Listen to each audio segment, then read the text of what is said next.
Bento dos Santos, boa tarde. Boa tarde, Guilherme da Paixão, boa tarde, Milonga, boa tarde, Manuel Augusto, boa tarde ao vasto auditório da Rádio LAC. Estamos juntos. Dos Santos, olhando para essas alterações que foram feitas e que é normal que não agrade os partidos na oposição, esta nova lei vai conferir integridade, transparência e veracidade nas eleições? Bem, nós ao falarmos sobre as eleições, estamos a falar do pacote legislativo que muito recentemente foi aprovado, isso no dia 8, não é? Nós sabemos que quando se trata de eleições, particularmente a oposição tem uma posição de contrariedade. As questões ligadas à lisura, à transparência e à sã convivência eleitoral, ou à verdade eleitoral, se assim quisermos dizer, que foram os pilares que estiveram, inclusive, na motivação do Presidente da República, João Lourenço, pedir para que se revesse esse projeto de lei, tem sido algo que é muito contestado pela oposição. A oposição tem pego neste assunto e fazer o seu cavalo de Troia para fazer política. Portanto, creio que, independentemente das questões que foram alteradas, esse discurso não vai mudar, porque tem sido o discurso que a oposição tem usado como escudo para apresentar ou para servir de argumento para outras situações que muitas vezes podem condicionar a posição que se encontra de ser um partido da oposição ou na oposição. Mas o MPLA também tem estado a aproveitar da maioria para votar por unanimidade. Essa é a realidade política. Os diplomas. Essa é a realidade política, Manuel Augusto. O MPLA é o partido que tem mais assentos parlamentares e isso dá-lhe vantagem para poder estar na posição que se encontra, mas isso parte de um processo em que todos participam. O que eu estou a dizer é uma realidade contrária a esta, que nós não podemos alterar, porque é resultado, inclusive, de um processo de inclusão, porque todos os partidos participam, passa aqui o pleonasmo, mas a realidade é que o discurso da fraude, o discurso da inconsistência de justiça vai prevalecer independentemente das alterações que sejam feitas. Por quê? Porque parece que muitos partidos que estão envolvidos nesses processos esquecem-se que estão para representar o povo e muitas vezes fazem discursos para representar seus próprios interesses. E por que eu digo isso? Digo isso porque nós estamos a caminhar para uma democracia que foi muito recentemente alcançada. E o que acontece? Os partidos políticos vão para essas discussões, não conseguem transmitir com a lisura que nós, enquanto eleitores, pretendemos obter sobre os processos que nos envolvem, que eles nos estão a representar, e depois começamos a ouvir discursos apenas de fraude, de que não houve justiça, que não se alterou-se, mas depois participam como participam. Mas o Bento dos Santos acha que se a oposição aponta aqui a fraude, não deve participar no pleito eleitoral? Devemos ser mais sérios, porque se existisse fraude como tal, não participaria. Isso é que é preciso ficar claro. Temos que ser mais sérios a fazer as coisas. Não temos que parar com esse discurso de que as coisas não estão bem, mas nós estamos a fazer parte e a nos beneficiar e depois a querer usar as pessoas como escudo. A lei eleitoral não foi aprovada porque não foi aprovada com a inclusão do voto da oposição, porque a oposição não vai aceitar ter a humildade de reconhecer que é algo que está conforme eles querem. Eles vão continuar a fazer esse discurso da política, de saco vazio, para as pessoas pensarem pura e simplesmente que as coisas não vão bem. Mas não é assim que se deve fazer uma política quando estamos para servir uma grande maioria, que é a população. Bento dos Santos, o Executivo está composto por membros do MPLA. Sim, que são os que fazem as inaugurações. Bem, nós estamos neste momento estamos aqui a falar sobre a questão do projeto de lei eleitoral e a pergunta de Manuel Augusto é: durante o período eleitoral haverá inaugurações públicas que poderão aparecer com o rosto do MPLA? Bem, isto é uma incógnita. Eu creio que não. Se a lei não permitir, creio que não. Agora, uma verdade que é preciso ser separada. Nós não pode haver uma promiscuidade de antecipar factos antes mesmo de ocorrerem, não é? Porque o período eleitoral... Mas, Bento dos Santos, como cidadão e por aquilo que tem estado... A experiência que tem, sim. Não, é isso que eu estou a dizer. Confunde-se muito, olha, Manuel Augusto, confunde-se muito os fatos que vão ocorrendo antes do período eleitoral e que depois são transportados durante a campanha eleitoral com os fatos que ocorrem no período eleitoral. Eu, pelo menos, falo isso com alguma propriedade, porque houve muitos fatos que foram ocorrendo de intolerância política nas últimas eleições antes do período eleitoral, que depois estavam a ser transportados durante o período eleitoral como se estivessem a ocorrer naquela altura e a viver-se como se estivesse a atropelar a lei eleitoral. Mas o que acontece nesse caso, eu creio que o MPLA enquanto governo tem a responsabilidade, porque só saía a perder caso isso viesse enquanto partido que sustenta o governo. Enquanto partido que sustenta o governo, mas se nós quando dissemos MPLA enquanto governo... Senão vai entrar... Desculpa, senão vai entrar... Entende-se, porque nós estamos a falar... Senão vai entrar na questão capilosa do Manuel. Não, se nós dizemos, o MPLA, e o Manuel Augusto ele diz que, ele ao desconstruir o discurso, ele diz, o MPLA tem elementos, nós temos que assumir que o MPLA é o partido que está a governar. E se nós dizermos o MPLA enquanto partido que sustenta o governo, a nos ouvirem até pode dar a impressão que nós estamos a querer separar as coisas. Não quer dizer que o MPLA governa diretamente, mas nós sabemos que o programa de governação é do MPLA. Isso que fique claro. Não, isso então, não é mesmo é preciso ser um pouco claro. É preciso ser transparente. Sim. Então, eu creio que seria um tiro no próprio pé do MPLA se em período eleitoral cometesse essa falha. Agora, a pergunta é muito pertinente, porque eu posso adiantar ao Manuel Augusto que o que vai tentar acontecer, e vamos ter certamente, é um prognóstico, mas vamos estar aqui para depois comprovar, que vai tentar haver muita fake news, muitas notícias falsas, como se esses factos que estamos aqui a dizer de inaugurações fossem reais naquela altura, quando vão ser realmente num período que antecede as eleições. Nós estamos aqui para acompanhar. Mas, Manuel Augusto, permita-me aqui um ponto de ordem em relação a essa questão. Poderemos não ver por força da lei, não estou aqui a ver o MPLA a incumprir esta lei, depois sob recomendação do titular. Mas já incumpriu outras leis também. Eu estou a fazer fé nesta, fé nesta em particular. Até provar o contrário. Sim, claro. Até provar o contrário, poderemos eventualmente ver até pelo risco das consequências. Aquelas organizações que são satélites do MPLA, organizações que se dizem da sociedade civil, a fazerem isto. Não é? Temos N organizações. Não, mas a questão aqui é clara. Isso. Aí já estamos a manipular. Não estamos a manipular a compreensão do. Estamos a esclarecer que existem organizações que são muitas vezes até financiadas pelo partido do MPLA e que fazem doações. E nós sabemos bem quem são essas organizações. Então era preciso que essa lei fosse abrangente até este tipo de organizações no período eleitoral. Mas senão vamos ter este tipo de situação. Sim, Gaeta, tu não deixas de ter razão quando estamos a olhar para a abrangência que a lei tem. Mas se tivermos a fazer análise com base na pergunta direta que o Manuel Augusto fez, quem nos está a ouvir pode logo fazer uma correlação de que essa probabilidade do benefício da dúvida seja anulada, porque vai aparecer uma organização da sociedade civil, ou supostamente da sociedade civil, para fazer esses atos. Mas nós estamos aqui a falar de um ente público, estamos a falar do Estado, como mas as inaugurações Milonga não Bernardo, podemos fazer essa porque Milonga também é jurista. Nesse momento, porque aí no período de campanha eleitoral, como sabemos, vai ser o partido do MPLA. E o que tem acontecido é que é mesmo o MPLA e depois se confunde quando é que... Mas Agostinho Gaeta... Não, Guilherme da Paixão, uma coisa... desculpa, Agostinho Gaeta, uma coisa é MPLA, outra coisa é uma organização da sociedade civil. Vamos lá ver, Bento dos Santos e Agostinho Gaeta. Agostinho Gaeta, peço desculpa, vamos lá imaginar que uma organização... Agostinho Gaeta, vamos lá... responder diretamente, pode não ser o MPLA a partida, mas ser uma outra organização... Mas já não é o MPLA, não podes levantar... Mas é financiada pelo MPLA. Mas não tens prova disso. São organizações que até fazem campanhas a favor do MPLA. São organizações que fazem passeatas a favor do MPLA. Não, mas atenção, não vamos agora confundir as coisas. Não há confusão aqui.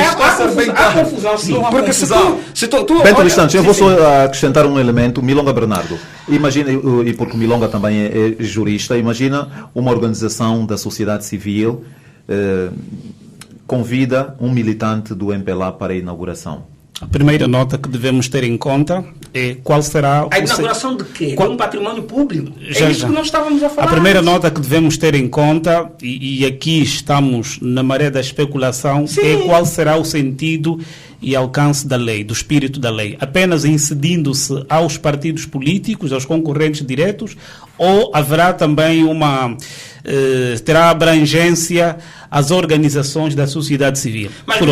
Mas deixa-me só concluir. A pergunta de Manuel Augusto foi direta. Não, inauguração pública. Inauguração pública. Mas atenção, organização de património público é adstrito ao governo. Não, calma. Meu amigo, por favor. A questão da inauguração, se a questão é a inauguração de um património público, quem tem legitimidade e competência de o fazer são as estruturas do Executivo, quer ao nível central como local. Então, nenhuma organização tem legitimidade de o fazer. Agora, a lei, por favor, permita-me.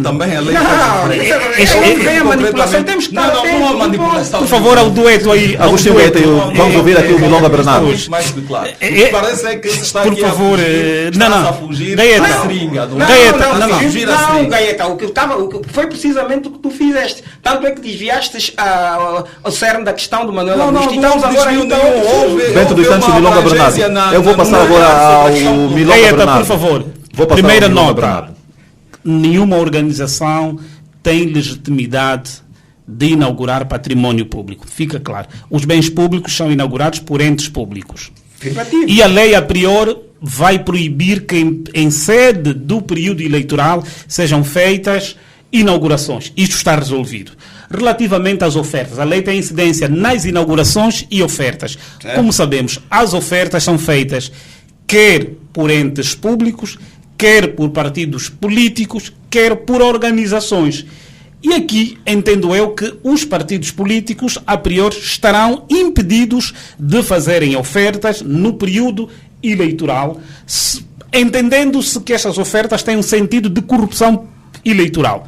Por outra, olhando para os grupos da sociedade civil, que, como nós sabemos, e isso não é só o MPLA, a UNITA, a própria... Sobretudo os dois maiores partidos políticos têm determinados grupos na sociedade civil que têm simpatia por este ou aquele partido.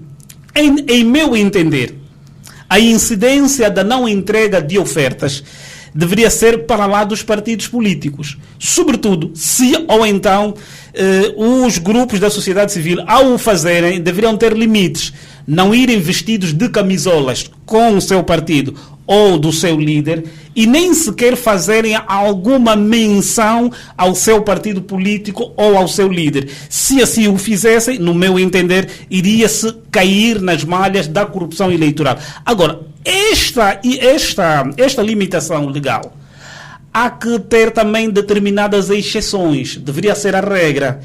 E estamos aqui a falar, é a nossa contribuição. Qual seria a exceção? Nós estamos aqui a viver um momento, por exemplo, de calamidade. Vamos aqui imaginar que, de repente, temos uma catástrofe natural. Vamos deixar de socorrer as pessoas. De repente, estamos aqui. Deixa só uma nota. Estamos em período de campanha eleitoral, uma chuva, um vendaval e aí gente sinistradas. Vamos deixar de socorrer por reboque da campanha eleitoral. Não, portanto, o que você disse. É isso que eu estou aqui a dizer. Pois, a lei tem de criar aqui determinadas exceções em face daquilo que é o interesse maior, que é o interesse... O país não pode parar. Milonga Bernardo, exatamente, Guilherme o país não para. Respondendo à minha questão.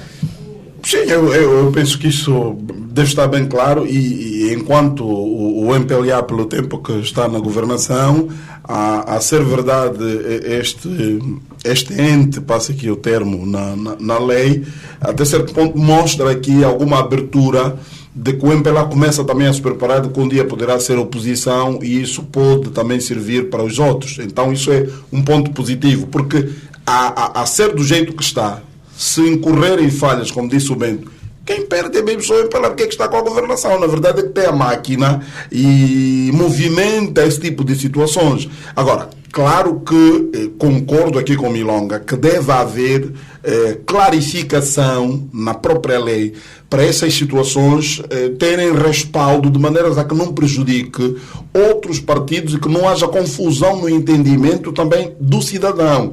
Porque vocês imaginem, eu hoje vim com essa t-shirt de propósito, porque fiz um post há 2 semanas, pessoas supostamente esclarecidas.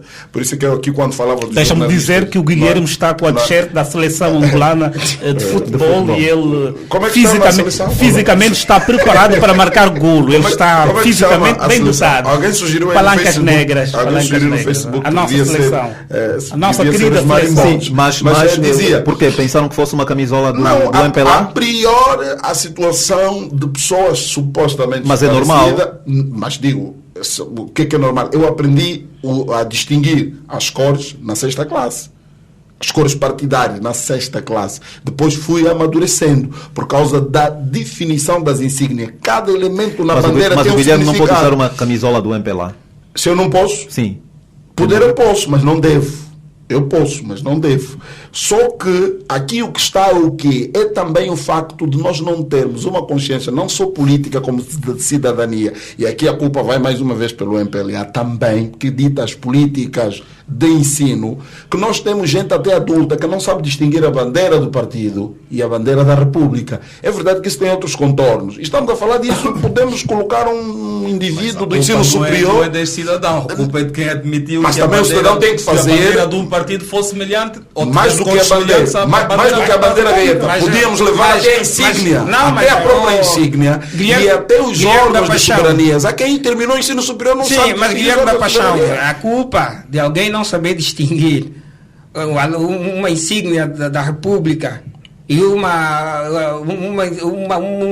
emblema, um acordo de um partido com o nível que estás a fazer referência é de um partido político que governa, por um lado, calma, pelo cidadão, quando falta de educação moral cívica, não é falta de educação moral cívica. Bento dos Santos, eu vou aproveitar Agostinho Gaeta, Bento dos Santos e Milonga. Não dá 100% de culpabilidade ao partido que governa, mas estamos a dizer tem dificuldade de distinção de cores. Não, a questão não é dificuldade, é a instrução acadêmica no processo de ensino e aprendizagem. Sim, agora estás aí. É nessa vertente. É nessa vertente. Agora sim. Agostinho Gaeta e Bento dos Santos. Eu vou ajudar, Agostinho Gaeta, eu vou ajudar a responder essa questão. Não, o dos Santos já percebeu. Então vamos passar para o próximo tema, porque não podemos culpar tudo ao MPLA. São 14 horas e 17 minutos em todo o espaço nacional. Vamos agora falar, Bento dos Santos, vamos agora falar de um possível aumento salarial. O Gaeta não ensinou a abecedário ao seu filho, a culpa é do MPLA. Mas não tem que ser isso no mínimo os senhores estão a fugir ao meu tema. Eu vou ser obrigado a cortar os microfones aqui dos senhores. Vou ser obrigado a cortar os microfones. Vamos então falar de um possível aumento salarial da função pública para o próximo ano. Vamos falar deste aumento, do possível aumento salarial da função pública anunciado pela ministra Vera Daves. A semana passada estivemos aqui a falar da redução, de uma possível redução da folha de salários e o despedimento. O Milonga dizia aqui que há 2 interpretações relativamente a esta questão. Bento dos Santos, numa altura em que há a intenção de despedir-se funcionários públicos, que o Guilherme dizia que não faziam nada, e agora a ministra vem a dizer que vai haver um aumento salarial. Justifica-se? Bem, são 2 assuntos diferentes, de uma diferença abismal. Mas deixe-me falar concretamente da questão do aumento. Qual é o abismo que há aqui entre despedimento e aumento? Gaeta, deixa o Bento falar. Vamos deixar a Gaeta dos Santos. Obviamente, se vão enxugar os membros os funcionários públicos, vão reduzir o número de funcionários públicos. Gaeta, deixa o Bento falar. Não, deixa-me só. Vamos deixar o Bento dos Santos falar. É o seguinte. Sim, ok, obrigado. É o seguinte, Manuel Augusto, e já agora Gaeta. Há anos, foge-me inclusive o número de anos que o salário da função pública carece de um reajuste que dispensa qualquer tipo de comentário. o poder de compra do cidadão, funcionário público e não só, há muito que está com uma desvalorização que todos nós sentimos em casa e na panela. Eu tenho o defeito, chamo aqui de defeito, de não comentar sobre assuntos que não domino. E relativamente a essa questão da redução de pessoal, eu prefiro não fazer comentários porque tenho de inteirar-me com mais propriedade para tal. Mas a pergunta é do aumento. Mas a pergunta, isso foi para servir o fato ao Gaeta. Mas relativamente à questão do acerto do salário dos funcionários da função pública, eu não fico só satisfeito com essa perspectiva. Eu gostaria de que isso fosse o mais urgente possível, porque os funcionários públicos perderam poder de compra há muito. E foram apanhados pela crise econômica, fomos apanhados todos pelas consequências da pandemia, da Covid-19, e estamos a ser apanhados por essa variação e essa instabilidade de mercado que a nível global se faz sentir na economia. Mas, Manuel Augusto, tanto quanto importante é fazer uma reflexão rápida sobre a necessidade de haver uma uniformização ou equilíbrio sobre os salários que são praticados na função pública. Porque há setores ministeriais que pagam salários milionários a funcionários públicos, e quando há esse tipo de acerto, esses acertos salariais, os mesmos também se beneficiam desses acertos, e a discrepância, o fosso entre o salário, o poder de compra de um funcionário que trabalha numa instituição financeira do Estado e de um funcionário que trabalha numa instituição financeira, numa instituição, por exemplo, de ensino, também do Estado, há uma diferença abismal, que o poder de compra fica muito por se desejar, e esse tipo de acerto acaba por perder depois o efeito. Dura 2, 3 meses, quando um funcionário está a ganhar 2 milhões e o outro está a ganhar 300 a 250 mil kwanzas. Muito obrigado, Bento dos Santos. Nesse aspecto que era preciso nós termos mais elementos para refletir, para antes mesmo de batermos palmas e abrirmos champanhe, sabermos se vai realmente mudar alguma coisa na nossa vida. Bento dos Santos, é normal que num país como o nosso, em que há essas enfermidades e agora com a Covid-19 faltem materiais de trabalho para os enfermeiros? Que é também uma das reclamações apresentadas no caderno reivindicativo. Normal não devia ser, mas é a realidade. Coincidentemente, Manuel Augusto, já em alguns países, sem erro, o Brasil, em Portugal também houve essa intenção, na Itália também, depois de terem minimamente controlado as consequências da pandemia, da Covid-19, a classe de enfermeiros, se não mesmo a de médicos, manifestou sempre, ou tem estado a manifestar alguma intenção de aderir à greve e algumas reivindicações pelo mundo, não é? Citei esses 3 países a título de exemplo, e nós agora assistimos aqui a classe dos enfermeiros também a reivindicarem melhores condições de trabalho, mas eu creio que há aqui claramente um problema, uma crise de comunicação, porque creio que toda a classe de profissionais da saúde sabem que o país, nesse momento, teve que direcionar todos os seus esforços para prevenir e termos menos consequências que já tivemos relativamente à pandemia da Covid-19. No momento, somos nós a batermos palmas por não termos tido tantos prejuízos, apesar de termos alguns, como outros países infelizmente tiveram em consequência da pandemia, e, noutro momento, começamos a assistir a classe agora a fazer, inclusive, comparações daquilo que foi o esforço de todos nós. É preciso sublinhar isto. A atenção que se deu à saúde não foi apenas devido a ser uma questão ligada à saúde como tal. Foi um assunto que mobilizou o próprio país por completo, e todos os esforços, não só financeiros como materiais, ficaram direcionados para aí. É bem verdade que a medida... Mas, Beto, isso também é por conta de ser uma questão mundial. E o nível de publicitação e divulgação que se deu. Daí o porquê que é preciso haver essa sensibilidade por parte dos próprios profissionais, quando estiverem a fazer as comparações que foi dada ao atendimento às situações da pandemia e aquilo que podem ser, que são as reivindicações que eles têm, que são muitas delas pontuais, porque nós sentimos... Mas não julga que isso é mesmo pontual. O facto de existir malária, paludismo, matar muito mais que a Covid, e nós não damos... Porque nós estamos na mesma linha. Porque nós, quando vamos ao hospital, nós sentimos a falta de assistência médica e medicamentosa, E nós sentimos a dificuldade que os profissionais têm, muitas vezes, para poderem exercer as suas atividades.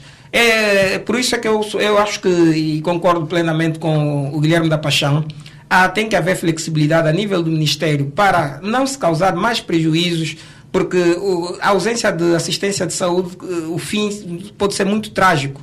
E nós não estou a ver nenhum profissional da saúde com satisfação de 2 dias de greve, e nós temos números a subirem de pessoas com determinadas doenças, que nessa ocasião que começamos a ter as chuvas, que nesta ocasião que ainda temos a pandemia a vigorar, é uma crise que podia e pode certamente nos afetar todos mas nós. Há essa... Sim, muito obrigado. O Bento dos Santos, vamos ouvi-lo também.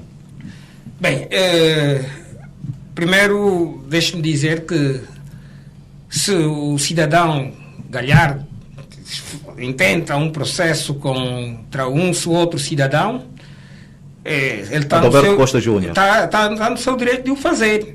Agora, cabe reunir provas, cabe constituir um advogado, se tiver que ser, e a Procuradoria-Geral da República, o Manuel Augusto perguntou quem está a mentir.